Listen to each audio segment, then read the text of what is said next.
नमस्कार, मैं पलक त्रिवेदी और आप देख रहे हैं टीवी 24 नेटवर्क। दिल्ली में बीजेपी 27 साल बाद सत्ता में वापसी कर रही है। वो इस मौके को ऐतिहासिक बनाना चाहती है, जिसके लिए बीजेपी कोई कसर नहीं छोड़ रही है। बीजेपी के सत्ता वनवास समाप्ति का जश्न रामलीला मैदान में होगा। गुरुवार दोपहर 12:30 बजे दिल्ली सरकार के शपथ ग्रहण का समारोह रखा गया है, जिसकी जबरदस्त तैयारियां चल रही हैं।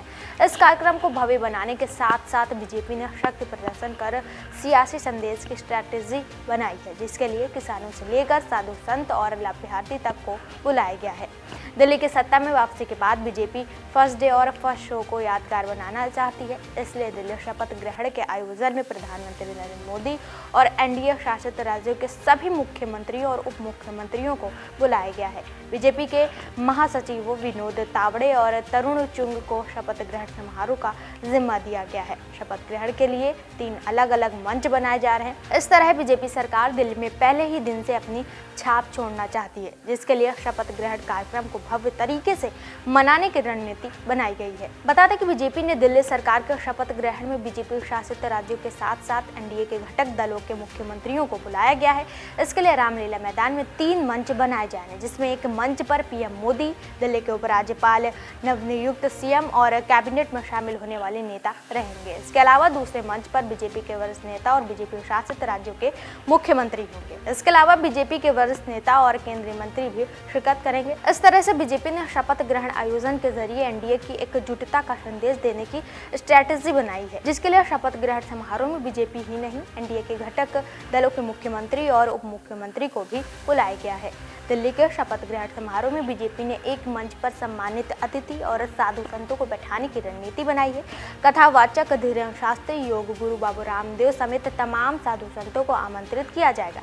इस तरह बीजेपी ने साधु संतों को शपथ ग्रहण में बुलाकर सियासी संदेश देने का प्लान किया है। इसके पीछे बीजेपी की रणनीति दिल्ली की सियासत में हिंदुत्व के एजेंडे को सेट करने की है, ताकि मजबूत पकड़ बनाई जा सके। चुनाव से पूर्व आम आदमी पार्टी ने सॉफ्ट हिंदुत्व का दावा खेलते हुए सनातन सेवा समिति का गठन किया। इसके तहत पुजारियों को और ग्रंथियों को 18,000 प्रति माह रुपए देने की योजना बनाई गई थी। केजरीवाल की तरफ बुजुर्गों को धार्मिक स्थलों की मुफ्त यात्रा का पेशकश की गई। और अब जब बीजेपी सत्ता में लौटी है, तो आम आदमी पार्टी के हिंदुत्व के एजेंडे को काउंटर करने का दांव चला है। बीजेपी ने शपथ ग्रहण समारोह में दिल्ली के किसानों और लाभार्थियों को भी बुलाने की स्ट्रैटेजी बनाई है।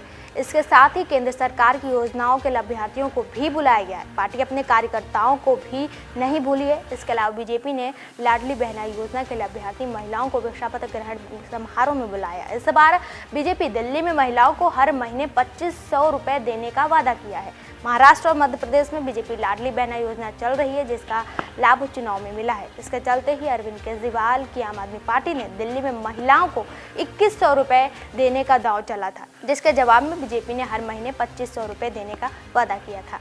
दिल्ली में बीजेपी की जीत में महिला वोटरों का अहम रोल रहा था। महिलाओं ने बड़ी संख्या में बीजेपी के पक्ष में वोटिंग की है। इसके अलावा दिल्ली के ग्रामीण इलाके में भी बीजेपी बेहतर प्रदर्शन करने में कामयाब रही है। ऐसे में बीजेपी ने शपथ ग्रहण समारोह में लाडली बहना योजना के लाभार्थियों के साथ साथ किसानों और केंद्र सरकार की योजनाओं के लाभार्थियों को शपथ ग्रहण कार्यक्रम में बुलाकर सियासी संदेश देने की रणनीति बनाई। इसके अलावा दिल्ली चुनाव में प्रचार करने वाले अन्य राज्यों के बीजेपी नेताओं और कार्यकर्ताओं को भी बुलाया गया है। दिल्ली में बीजेपी 27 साल के बाद सत्ता में लौटी है। दिल्ली में पहली बार 1993 में विधानसभा चुनाव हुए थे, तो बीजेपी जीत दर्ज करने में सफल रही। 1998 में चुनाव हारने के बाद बीजेपी 27 सालों तक सत्ता का वनवास झेलती रही। केंद्र में बीजेपी 2014-2019 में सरकार बनाने में कामयाब रही, लेकिन दिल्ली के चुनाव जीतने से पीछे रही। बीजेपी अब तक दिल्ली की सत्ता में लंबे अरसे के बाद लौटी है, तो उसे यादगार बनाना चाहती है। इसलिए रामलीला मैदान में शपथ ग्रहण समारोह की तैयारियां जोरों शोरों से चल रही हैं। रामलीला मैदान को पूरी तरह लाल कारपेट से बिछाया जा रहा है। बीजेपी सरकार का शपथ ग्रहण समारोह से पहले गीत संगीत का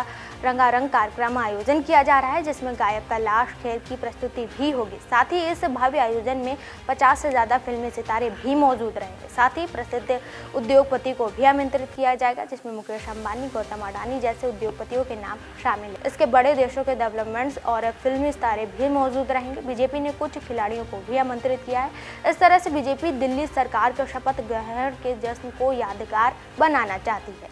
फिलहाल के लिए इतना ही। ऐसे ताज़ा जानकारी और खबरों के लिए हमारे साथ जुड़े रहिए और देखते रहिए टीवी 24 नेटवर्क।